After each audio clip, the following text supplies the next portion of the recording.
Welcome to the podcast Scattered, One Person's Search for the Story Behind Human Remains. My name is Yvonne Chorlin. I'm a physical anthropologist and archaeologist. In other words, I like dead people. In this podcast, I explore topics related to dead people, from searching for human remains in forensic contexts to mortuary practices in modern and archaeological contexts, and everything in between. I offer information, perspectives, and insights directly from the mouths of researchers, as well as experiences of people who work with remains. All of this aims to provide you with information on subjects that aren't really talked about, don't seem to be a priority, or they can be very misunderstood. I hope you enjoy.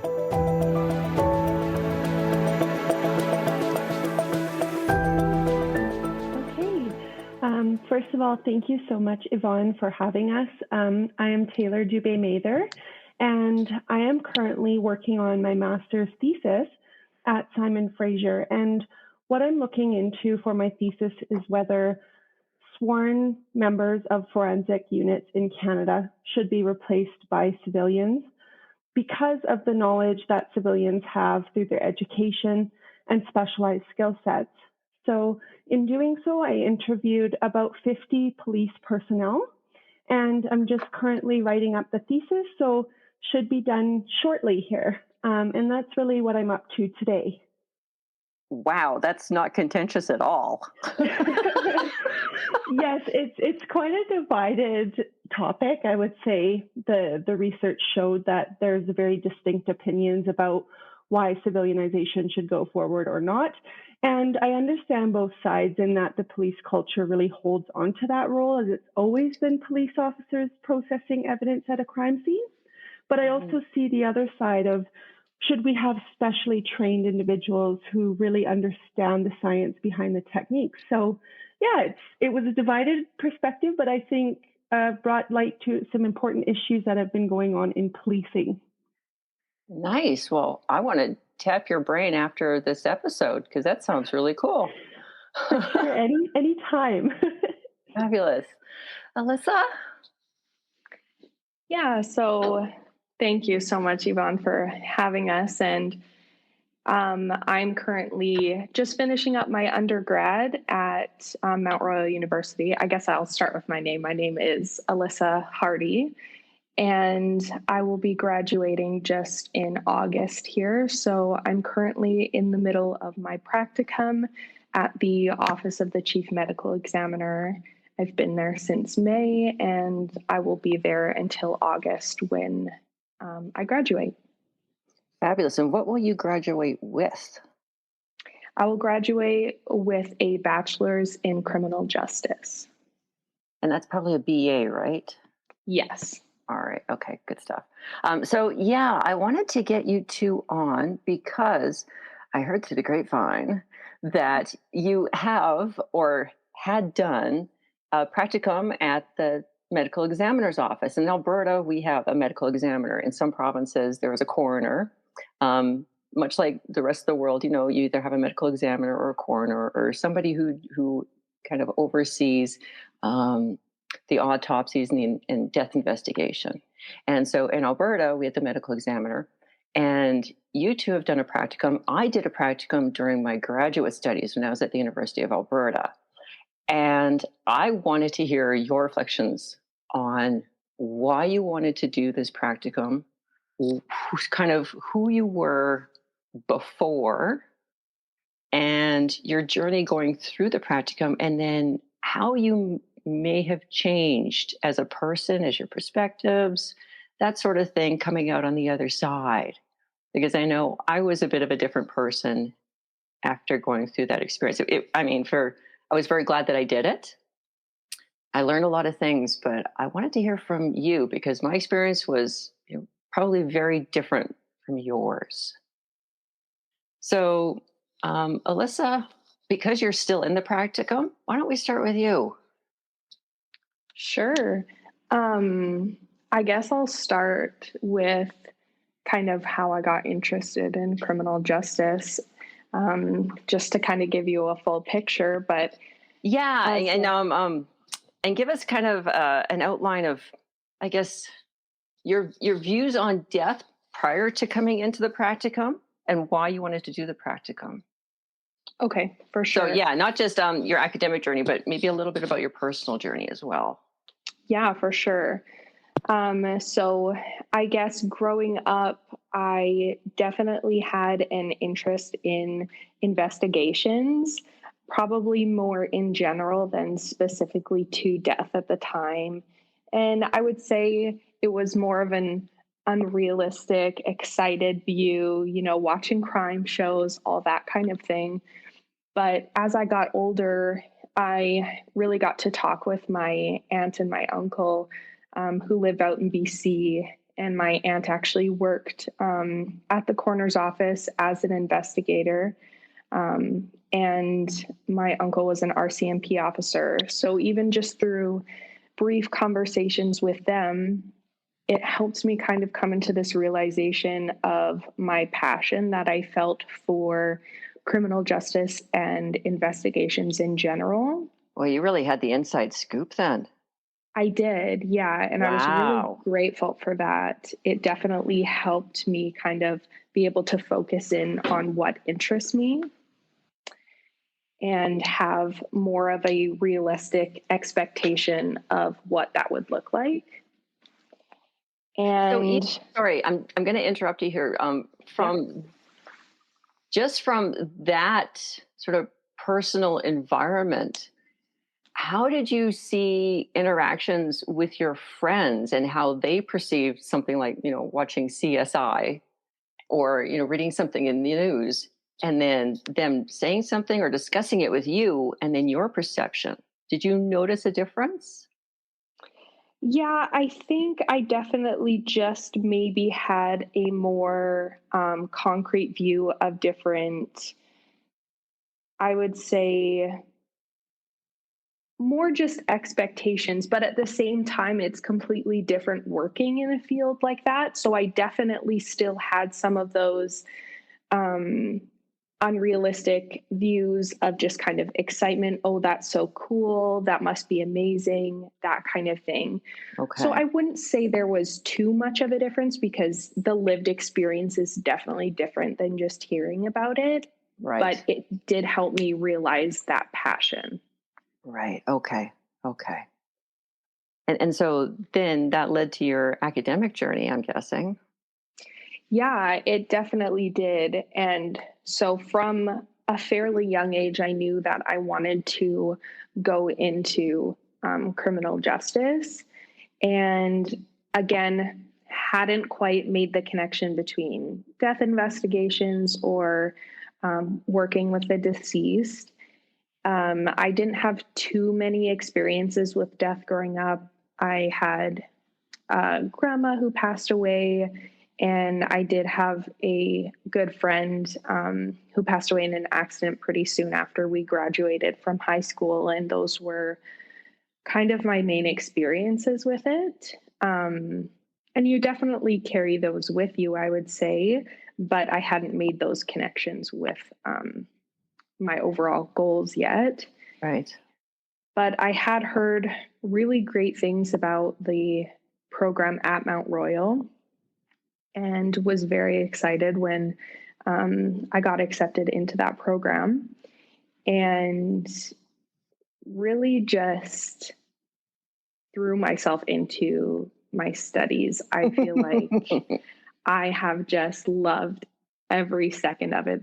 The professors, the classes are just amazing here, and all of the hands-on learning experiences, especially with practicum, is definitely something that drew me to this program.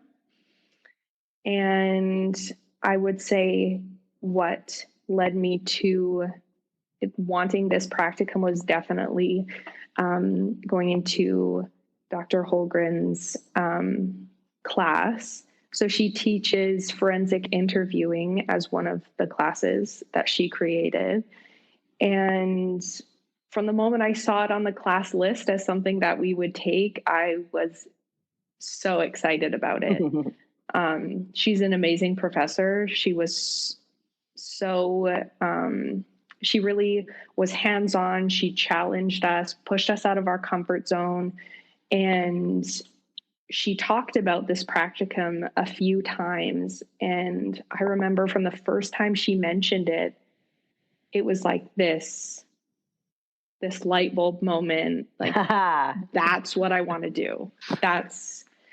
And prior to, I had been also considering pursuing medicine after criminal justice. And so this really combined the two elements into what I perceived as the perfect opportunity. So you really had a deep interest in, I guess, death and the human body. It wasn't just, the criminal justice system. Yes, correct. Right? Okay. Yes. And I did have the opportunity to take a few extra classes and study anatomy and that kind of thing before this practicum. Mm-hmm. So yeah, definitely when I heard about it, I was like, this is the practicum for me. All right. So I'm going to stop you there. And I want to hear Taylor's journey, kind of up to the point where she got into the practicum. And then we'll go through some of the logistics about what the practicum actually is. So Taylor, take us through your journey. Yeah. So a lot of similar points echoed from Alisa as well, in that my own personal experiences were kind of shaped early on. So when I was in high school, I really took a keen interest in medical studies. And this really started my journey into the interest of the human body, like Alisa had mentioned. And I was like, wow, this is so fascinating. I wonder what I could do after high school. And so the teacher, Mrs. Campbell, she was a nurse. And so that was kind of my interest initially. And so when I started applying for universities, I knew Mount Royal had a really amazing nursing program. But the requirements for that program are extensive. And though I love the human body, I don't love chemistry. So my my grades in chem and other areas like math were not good. So I was looking at other options and trying to think about some general interests. And the CSI effect at the time had got me. I think my view of crime and death investigation was very, very televised. And so in looking at the programs that Mount Royal offered, I started to look into criminal justice. And at the time when I had kind of stumbled upon criminal justice, it wasn't something that I had like a dying passion for. But when I got into the program, I kind of also threw myself in, and I was extremely passionate in every course that was offered up until that point. And then in second year, I met Dr. Holmgren, and I was in her course. I believe it was, I think it was forensic interviewing. It might have been aberrant behavior, which is another course that she offers. And the practicum was just newly incepted at the time at the OCME. So I think the first student was going in that spring. So there was just some newly brewing ideas going on both students' behalf as well as Dr. Holmgren and the administration who made that possible. So, and sorry, whenabouts was that? Was that a few years ago? I would say that was 2018, give or take. So that was around the time. And then I was only in second year, but I kept kind of pestering Dr. Holmgren, and I was like, I'm really interested in this. Is this a possibility? So she suggested that I take the forensic interviewing course. And then she also offers another sort of specialized forensic course, which really dives in deeper into forensics and how it's applied with criminal justice. So in that course, then you are required to watch a video of an autopsy that's going on to determine whether you would be suitable for the practicum. And so when I took that course, I really was like, wow, this is something that I really want to pursue. It's not only intersectional in terms of criminal justice, but also that love for the human body and the fascination that I had surrounding that. But kind of going back further in my life, so my family, I was always kind of exposed to death in a unique way. My family's very in touch with the spiritual world. And so I was never fearful of death or never had a kind of a negative taboo stigma surrounding that. And I thought, what a perfect kind of career, or perfect for me, like Alisa said, in terms of its multidisciplinary effect. So then, yeah, I just eventually ended up pursuing the practicum, and that was a real amazing experience and a learning opportunity. Wow, fabulous. Well, it sounds like you've both had, I guess, parallel experiences, but not quite similar, if I could say Yeah, that. yeah, I Yeah, would because you say both so. have this fascination with the human body and death, but how you came to that sounds very different.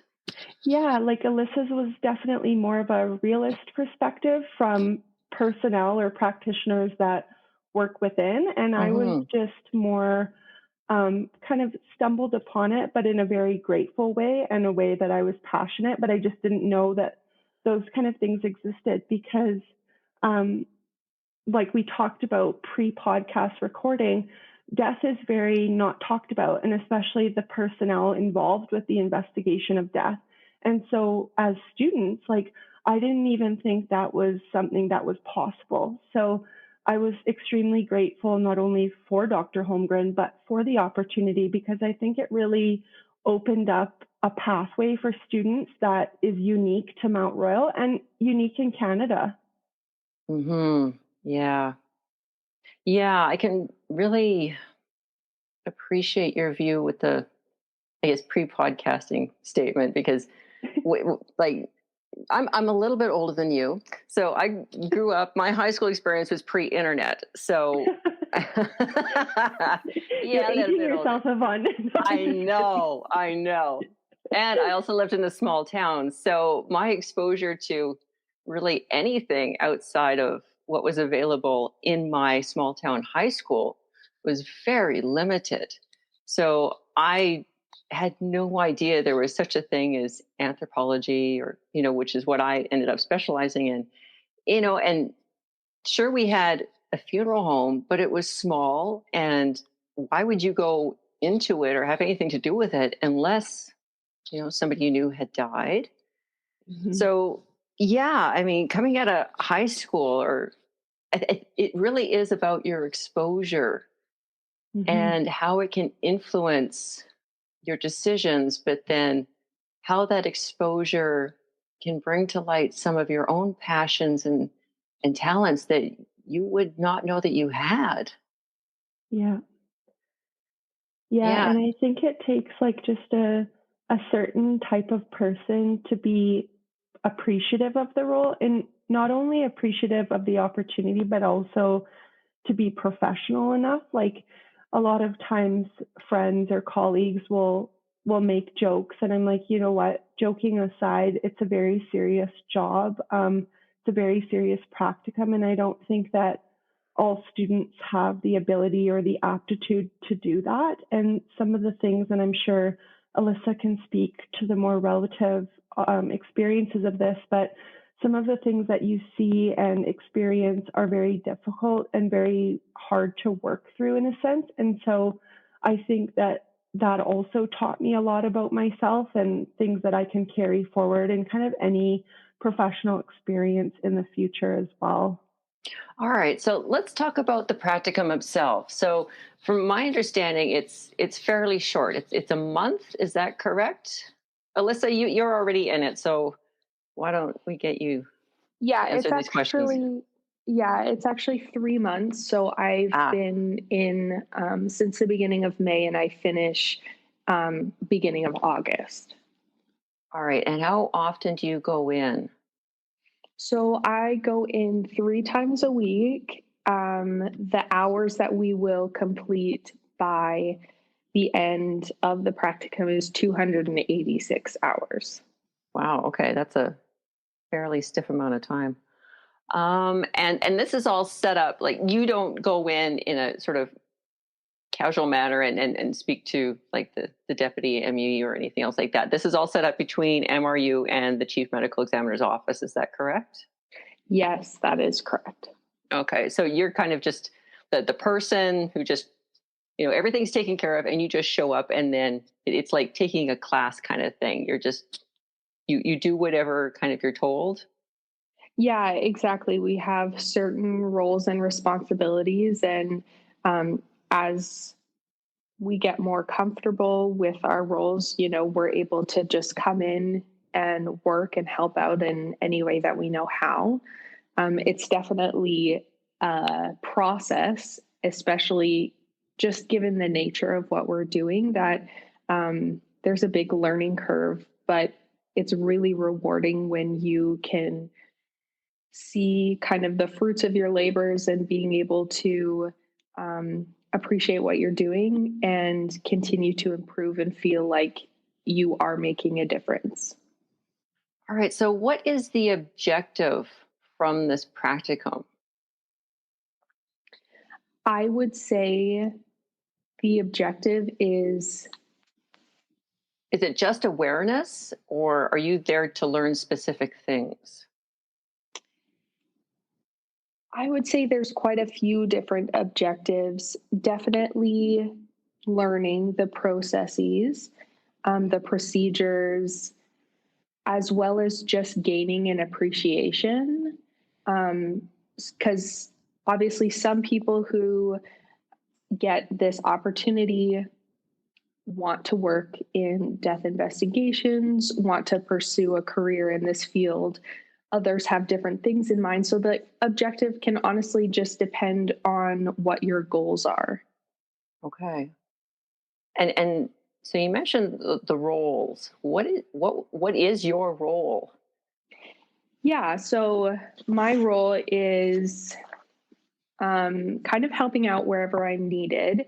So I will help with intakes and releases. So any paperwork that involves logging valuables, releasing valuables back to funeral homes, helping set up workstations, inputting info during exams into our system, preparing decedents for exams. I will assist during external exams, labeling tox samples. During autopsies, I will help weigh organs. And then one of my main roles is being able to assist during reconstruction after the autopsy and suture the bodies back up, help clean them off, and get them ready to be picked up by the funeral homes. All right. So this is a very hands-on experience. You're not just standing by and watching everybody else do the stuff. No, it is very hands-on, and kind of similar to what Taylor was saying. I feel like it does take a specific type of person to be able to appreciate what is happening for what it is, and being able to just be respectful of the situation that you're in and valuing the learning experience. It really is just indescribable, the type of experience that it is and everything that you get to learn. And I could have never imagined that it would be this hands-on, and you learn so much throughout your time. So because of this hands-on experience, and like Taylor mentioned that, she got to watch a video of an autopsy, and that's kind of a gauge on whether or not, you should even try for the practicum. But then you get into the room and there's all these smells, which you don't get in a video. Mm-hmm. And it's a very distinctive smell. Yes. Yes. And it can stay in your nose for days. Yeah. No other smell like it. Exactly. Yeah. I'm sorry, I was just going to ask you, was there a time when, maybe within that first week or so where you're like, you know what, maybe this wasn't such a good idea? I wouldn't say that I thought it wasn't such a good idea, but I think just having those moments where all the senses are just heightened, and especially even sounds that you hear, smells, sights, the combination is so different than just the hypotheticals. The bone saw. Yes, exactly. Yes. It takes a minute to get used to it. And I never regretted it, but there were moments where I had to step out for a minute because the smell was so bad in getting used to it. You do, build your tolerance to it, but it's definitely difficult. Yeah. Yeah, I think I can second that, in that you just kind of learn to deal with different degrees of decomposition and the smell that comes with those degrees. Yeah. I think there's still a few cases where I distinctively remember the smell, and it's just something that you can't, it doesn't make you feel regret or feel like, oh, did I make a mistake? But it's like, wow, these people who have worked here, for some of them longer than 20 years, they're probably very immune to decomposition smells. And even after your practicum, you don't get grossed out by it as much. And people would ask, how did you eat your lunch? And you just do it. It's just, you don't really start to think about how gross it is until you kind of step back, and then you realize, wow, that was probably horrifying for most of the general public. Yeah. Right. Yeah. Yeah. Yeah. Yeah. I was just thinking that, so I didn't get the opportunity to have a video. Instead, I organized with the ME's office, just, a casual, can I, have a tour? Can I be introduced? I'd like to, find out if this is for me. That was my test. I did it on my own. And there was a couple other students that were interested too. So I think there's 3 or 4 of us. And I remember that was in the morning, and we came back and we ate our lunch. And I remember the smell was still in my nose. And my sandwich did not smell like my sandwich. Everything's distorted. Everything is distorted. Yeah. Yeah, the first couple of days I was fairly weary, of eating, and I was just packed smaller lunches. But then as the weeks went on, things became normalized, I guess. Right. Yeah. Yeah, I was definitely the same way. The first week I ate all of my lunches outside, and I was like, I could never eat my lunch in here. And now here I am a month later eating my lunch in there. Eating it right in the office. Yeah, exactly. Yeah, you do normalize. God. Yeah. Yeah, you definitely do. Yeah, I get that way with my dead pigs research now. I smell it, but it just doesn't register anymore. Yeah. Yeah. You probably don't look at pork the same way, though. It's compartmentalized. I dissociate. Fair. Yeah. Yeah, fair. Which is probably, I imagine, not saying that, you're eating human, but, but the smell, decompositional smells versus regular human life, there's a dissociation that goes on. For sure. Yeah. Yeah, there definitely is. A few times whenever we've been out hiking, someone will say, oh, I think I can smell a dead body or dead animal. And I'm like, well, it's not a dead body, because that smell is something you can't parallel with anything else. Your nose just gets a sense for that distinctness. Yeah. Right. Yeah, people have asked me to describe it, and I can't. It's unlike anything else that you will smell. Yeah, it really is impossible to describe. You can't understand until you smell it. Yeah. Yeah. All right. So practicum is 3 months. You're in, 3 days a week for a total of 286 hours. Did I get that right? Yeah, correct. Okay, got it. And it's hands-on, everything from helping with paperwork and taking notes during an autopsy to actually helping close up and weigh organs, and you name it, you're in there. Yeah. Another thing I just would add to the responsibilities was, and I don't know if you've had this yet, Alisa, but towards kind of the end of my 3 months there, I was able to go on some ride-alongs with some of the investigators. So they're Yes. another aspect of that team. And so you actually go to the scene of the death, whether it's suspicious or non-suspicious in nature. And so that's also part of the roles and responsibilities that you get to learn kind of the front end of the process as well. Mm-hmm. And another thing too is that every morning when you go in, there's obviously a number of individuals waiting to be processed. And so you attend a case meeting every morning and you get basically a rundown of all the cases that are in front of you for that day and what stipulates the circumstances surrounding the death. So whether the decedent fell alone at home, you'll find out what kind of medications they were on, as that sort of starts to build the story around the circumstances of their death. And so that was another really interesting and informative part of the practicum, because you're getting a perspective from the scene to the investigators and what their viewpoints are in regards to medical history.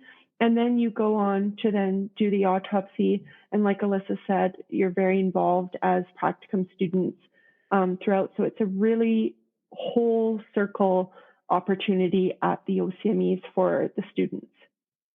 Wow. Okay. Cool. Thank you for sharing that. Yeah. Alisa, have you started on with the case meetings? Yes, yeah, I have. So our day will start with case conference, and that the investigators, the medical examiners, and a couple representatives from the morgue will sit in for anywhere from 10 to 30 minutes, depending on how long it takes to go through each case individually. And the investigator will give a rundown of what they found, what was at the scene. We'll go through the photos, and the chief medical examiner, he'll ask any clarifying questions that he needs to understand the case, and then we'll determine if they need any scans done, what type, whether it'll be a full autopsy or an external exam, that type of thing. And then we will bring the information back to the morgue and we'll know what our day is going to look like that day. Right. So I'm just going to take a step back here. Not all deaths go through the office of the chief medical examiner. Mm-hmm. Correct. Yes. It's only suspicious. Is that correct? Yeah. Go ahead, Lisa. Yeah, I was just going to say it really does depend, kind of what Taylor was about to say, like if there's any abnormal, suspicious, even sudden death, that kind of thing will come to us. Even sometimes if people die in a hospital and they are maybe not sure what the complication was and the doctor isn't comfortable signing a death certificate, then they'll come to us so that we can do further examinations. Okay. Taylor, did you have anything to add to that? No, I was just basically going to say that, like, in some circumstances, we will get elderly people who had a medical history, but like Alisa said, the family doctor doesn't feel so comfortable in signing that certificate. So then they just want to confirm for the purpose of insurance or whatever it might be. And that was really all. Okay. Yeah, I just wanted to make sure listeners understood that not all deaths go to the office of the chief medical examiner. Mm-hmm. Yeah. Otherwise, there'd be an overflow. Yes, there absolutely would. That's a lot of death. Yes. So, Alisa, can you give us an idea right now of how many autopsies are done during the day, or even, because I know not, even if a body is sent to the chief medical examiner's office, an autopsy isn't necessarily have to be done. There can be, I forget what it's called, an external observation. Yeah, an external examination. There we go. Yeah. It really depends on the day. We'll have really busy days and some slower days. I think the maximum amount of autopsies that we can get done in one day is 12. Okay. And we do have lots of days where we go through 12 autopsies. And there's some days where on top of that, we'll have 8 external exams, or there might be 2 or 4. It really just depends on the day, but it's typically very steady. All right. Okay. Yeah, that's definitely more than what I witnessed in Edmonton, but that was also 20 years ago. Things may have changed. All right. Taylor, did you have anything else that you want to add for kind of the experience during your practicum? Because that was 5 years ago, thereabouts? Yeah, it was about 5 years ago. I would just say it was one of the most surprising things for me coming in as an outsider was the number of external exams and the circumstances surrounding external exams. So a lot of what's not talked about publicly or in the news is the number of suicides. And I think that was fairly upsetting for me at the time, just thinking about the circumstances of suicide and how much courage that takes an individual to get to that point. And obviously those numbers are not reported in the news like homicides are.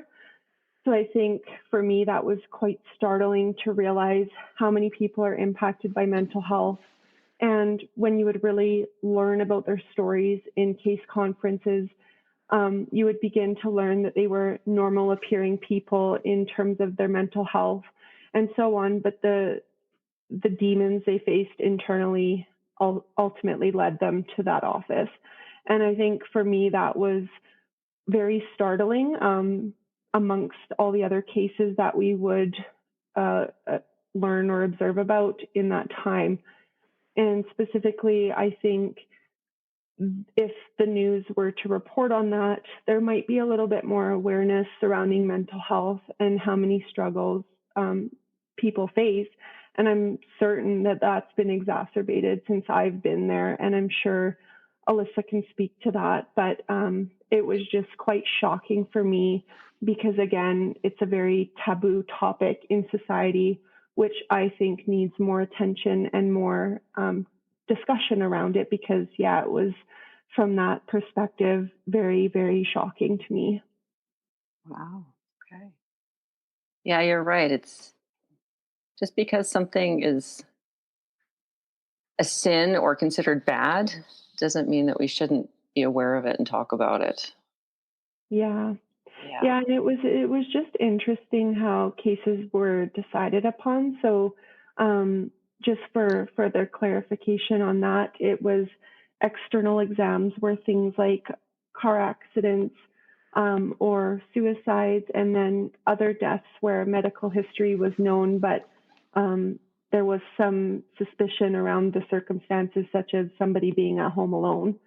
And then full autopsies were more overdoses, suspicious deaths, obviously things like homicides, and then child deaths as well always get a full autopsy. So just because it's not normal for children to pass on. So I think that was really interesting to me to kind of learn about how the cases are divvied up per day and how they're chosen upon. But I think it's very rigorous in that, you know, if it's a suicide, then they kind of know the cause of death. And so they just want to confirm by toxicology and such. So yeah, that part was very informative as well to me, just to kind of educate the public, because I think generally people within society think that everyone gets an autopsy and everyone kind of deserves an autopsy. But when you look logistically at how much time is put into each autopsy,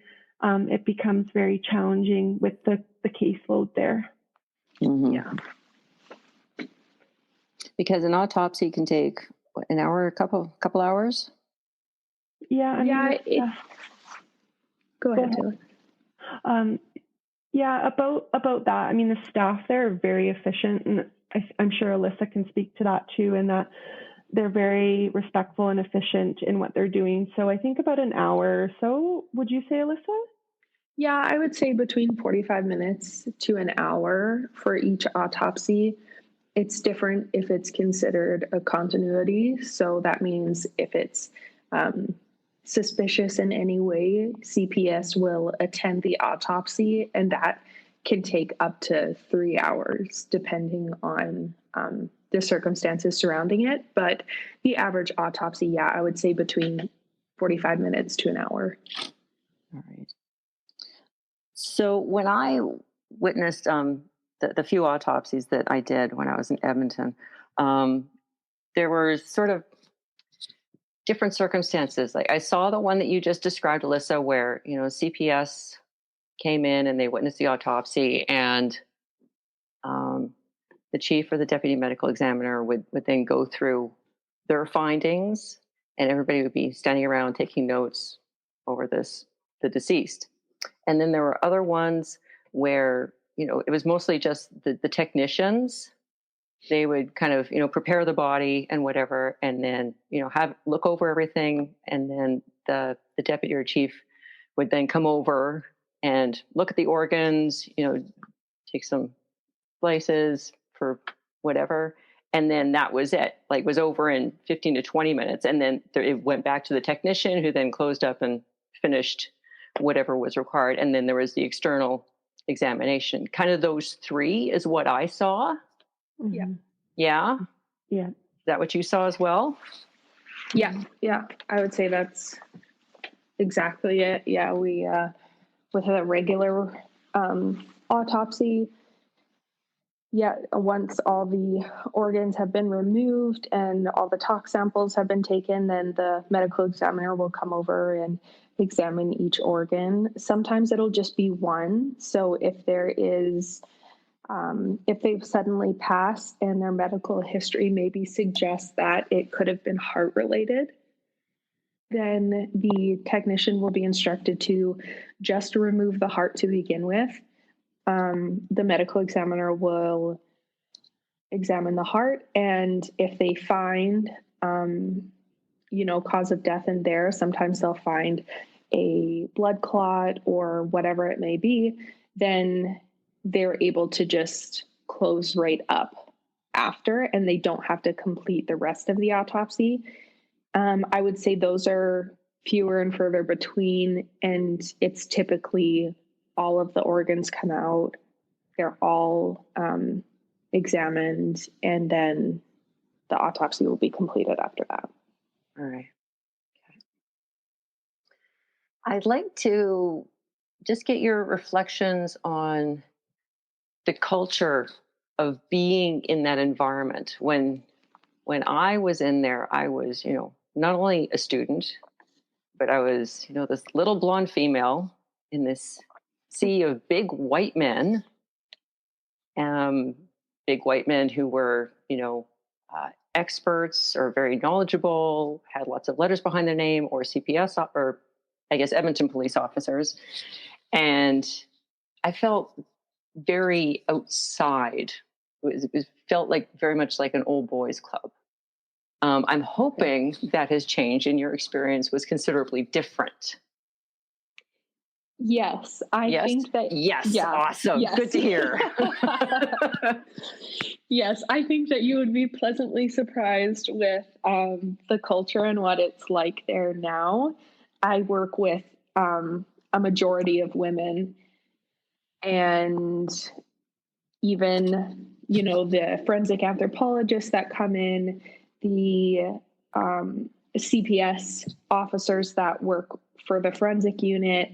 There's lots of women in there. It's very much a combination of very strong and capable men and women, and it really is a wonderful place to be. Nice. I'm glad to hear that you had a fabulous experience on that front, because I really did not feel included. Yeah, that's hard. And I'm grateful that you were one of the people who paved the way to help the circumstances change. And I don't know about that. Me to have a good. No, it's true, because it takes people like you being brave in situations like that for things to change and to be able to have experiences like I am right now. Taylor, did you feel included? I definitely did. I think that at first it was nerve-wracking. Again, you're with individuals who are very qualified, very professional, and so being a student, being a rookie, you definitely feel like you have to prove yourself. And maybe that's not the way that they meant it to come off, but that's the way I felt. And especially because this is the career that I want to go into is death investigation. I knew that the relationships that I would build with not only the morgue staff and the people inside the office, but also members of the Calgary Police Service who would eventually become very important in my research and my future career direction. So I definitely felt the need to prove myself and to be very respectful and professional around them. But I think they were so welcoming as well that it made the relationship very easy, and it just felt like it flowed and there was a mutual respect there. But yeah, at the first few weeks, I was like, oh my gosh, like I had imposter syndrome. Am I supposed to be here? Like, I don't know, but you just, and you just learn to grow. And I think the one thing that should be said is the staff in the morgue are extremely encouraging. Like they want you to get the best experience. And so I'm really thankful to a few of them there that kind of pushed me and encouraged me to, take toxicology samples and ensure that I knew the right process to do that. So I think it was just a learning curve for sure, and to kind of take time to get used to the environment. But yeah, at times it was definitely like, oh my gosh, especially when a homicide would come and then all these important people from Calgary Police Service would come. The pressure was on, but it was the relationships that I've built there are still remaining today. So I think that's something to be said about the environment and just the positive culture that Alisa kind of highlighted as well. Nice. Well, I'm very glad that things have changed, that you've had a very positive experience. Both of you have had a very positive experience because, when you feel excluded or the imposter syndrome gets to a point where you feel that you just can't do this, that really can impede the learning and what you get out of an experience. Mm-hmm. Yeah, and I think also Mount Royal really prepped us in a way that, I'll kind of backtrack here. When I was doing my practicum, there was a few students from the University of Calgary medicine program as well. Okay. And they weren't doing the role that Alisa and I took on in the autopsy room, but they were more so looking at it from the medical examiner doctoral perspective. And they were just their social skills sometimes with the multidisciplinary teams were very different than I felt mine were. Like I felt I had this confidence in that I was kind of groomed for the position where I could have these conversations with investigators, whereas they were just kind of more reserved and stayed back and stuff. So I think that Mount Royal's program of criminal justice really set us up to be successful in these practicums. And I think it was a nice parallel for me to kind of see U of C students compared to myself, and just our ability to communicate and kind of build rapport with other people as well as the staff within the office. So that was an interesting kind of insight for me from that as well. That is very interesting.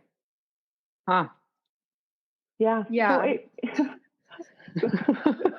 I don't know. I don't know what else to say. It might be because they were looking at it more from the medical side, whereas we were kind of looking at the conjunction or the bridge between criminal justice and then science as well. And so that might have been the difference. But I did notice that, and I kind of asked a few of them, like, are you scared of death? And I guess how it works is they get placed into it, so they don't really get a choice through their practicums. And so that could have been it too, is that we're really passionate about the topic. And so we're like, let's dive in deep. But some other people might not feel that way, and that's okay too.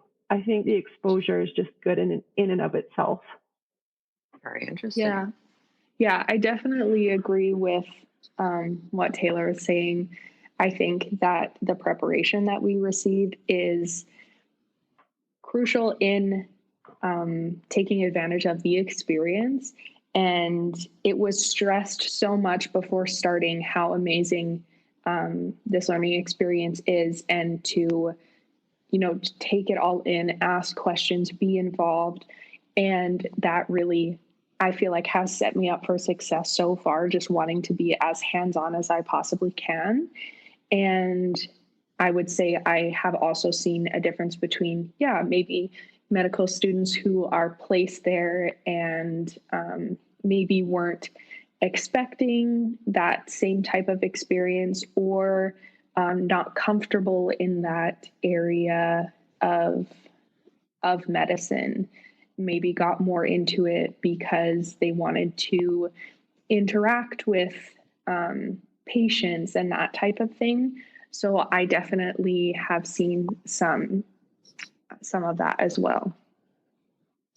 All right. So let's talk about how you have changed, how you might be a different person after this experience. Have you noticed a change? Who wants to go first on this one? Alyssa, you're still in it. I don't think we can ask you. Give her a couple more months. Well, do you notice a change already, Alyssa? Let's put it that way. Absolutely. I'm sure that will evolve over the next few months, but even just 1 month in there, man, there's so many changes. I feel like I feel so much respect for this area of employment, as well as so much respect for the decedents who we work with. I think one of the most rewarding things that I've learned is that we have the opportunity to provide justice and be a voice for the decedents who no longer can do that. And after I was talking to Dr. Holgren after a particularly difficult shift, and feeling a little bit emotional about one of the cases, and she told me, you get to a point where rather than it feeling really sad, you can feel proud that you got to be a piece in this person's story, and making sure that they receive any justice, care that they need. And I think that really changed my perspective and how I view the work that we do, as well as just being grateful for the time that we have here. If anything, I've, become more aware of how temporary our situations are here, and it's made me more grateful for every single day that I get to spend with my son and my husband. And, some people might have an opposite effect of, feeling scared, feeling weary of the future. But for me, it's brought this kind of newfound joy to my life, I feel like. Wow. Taylor?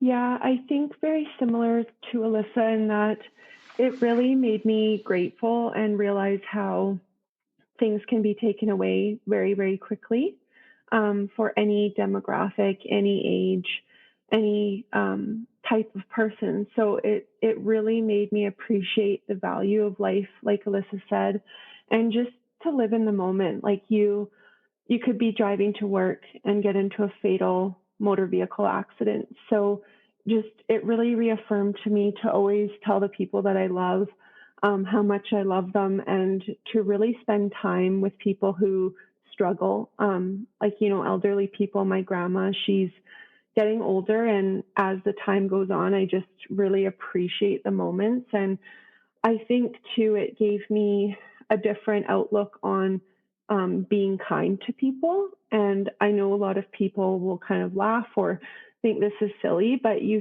truly never know what someone is going through when you look at the outside of their vessel. And when you work in the morgue, you see how many people struggled for short-term or long-term with mental health.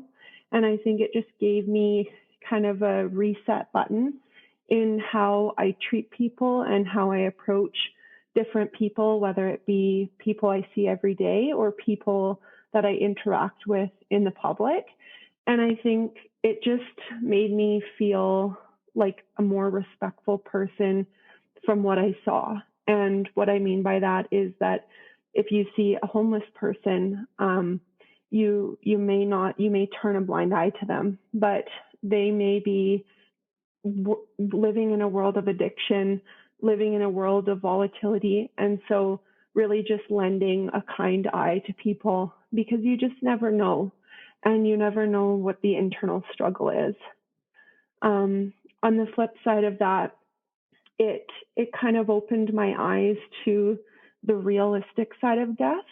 As I said earlier, my family is very in touch with the spiritual world, which I now kind of have turned off.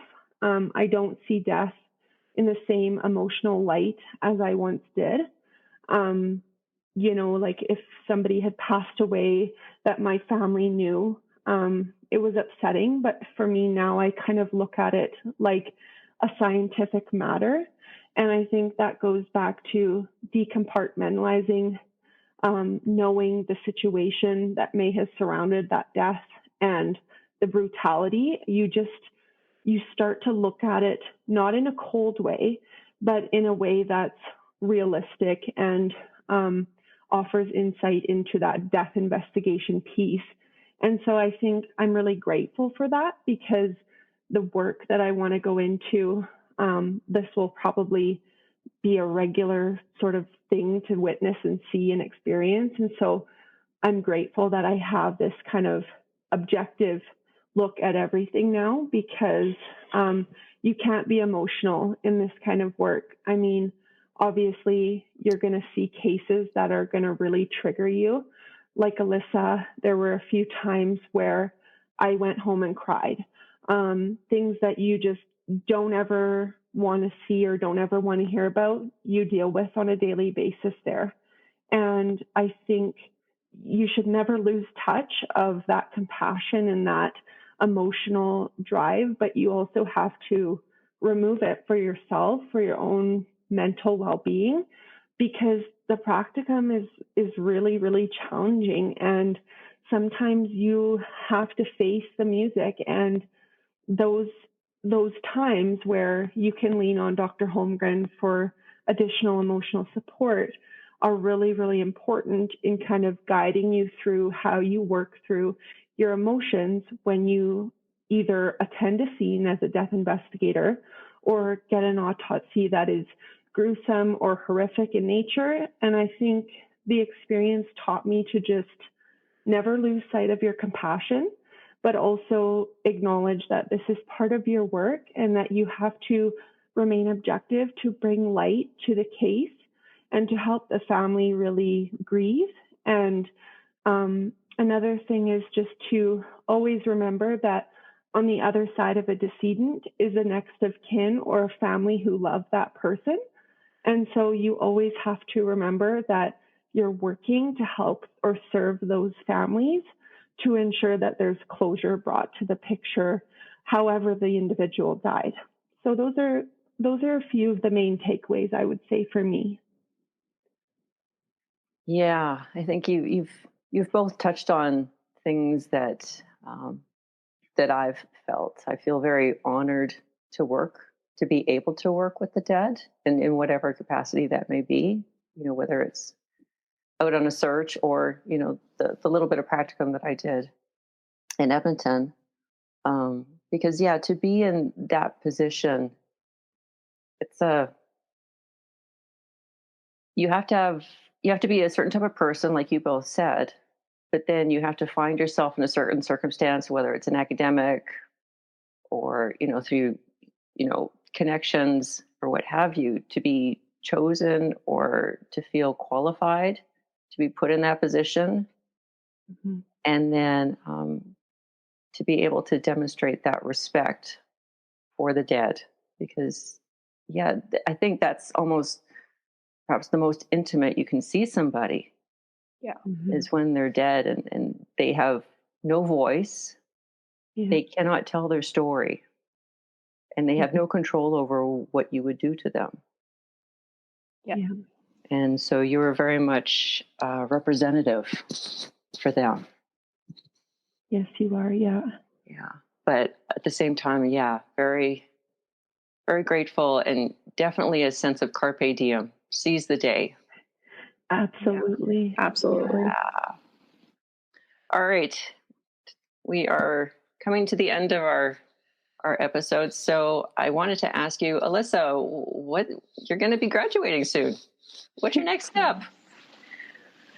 Well, I have really found a passion, I think, for death investigations. So I'm not completely sure what my next steps are, but ultimately I hope to end up at some point back at the OCME office, and whatever route that takes me on, I'm considering CPS as a way to work in investigations as well. And just kind of seeing where it takes me at this point. I'm keeping my options open, but I know that my passion lies in this area, and I'm very excited to continue to pursue it and for the experience that this practicum has provided me. Wow, fabulous. Well, I wish you much luck on your job search. I hope you find something fitting and that, really gets into your passion. That would be really great. Thank you. Taylor, you're at SFU. I'm at SFU, so my first goal is to finish the thesis and defend it successfully. And in the meantime, I've, similar to Alisa, been looking for jobs within the Calgary Police Service or anywhere around to pursue forensics or death investigation in any manner. And I'm hoping to do the civilian route because I just don't think I have the stamina to be a police officer and some of the things that they face. But nevertheless, I'd love to pursue a career that follows this, wherever that takes me as well. It's hard right now because there's so many people who are qualified like us, and so just finding the right place to land is the first point, and then hopefully one day get my dream job, whether that be a civilian in crime scene units or ending up back at the morgue as well. So that's kind of my hopes for the future. And so who knows where the journey will take me, but I think I'm definitely done with academics because I love the practical side and really being hands-on. And I think I've missed that for the last couple of years. So we'll see where life takes me as well. Nice. Well, it sounds like you both have kind of an open mind and, see where life will take you. And I think that'll prove well. Because, there's nothing like, setting your eyes on something and then having it fall through. Whereas if you have an open mind, you just never know what could happen. Yeah, exactly. Well, thank you very much. And thank you for sharing your stories. This has been very enlightening for me, and I hope it's enlightening for the listeners as well. Thank you so much for having us. Yeah, it was a pleasure, and I'm so grateful that you asked us to be a part of this. I hope you've enjoyed listening to this episode. Please leave a rating or review and share this episode and podcast with your friends, family, and colleagues.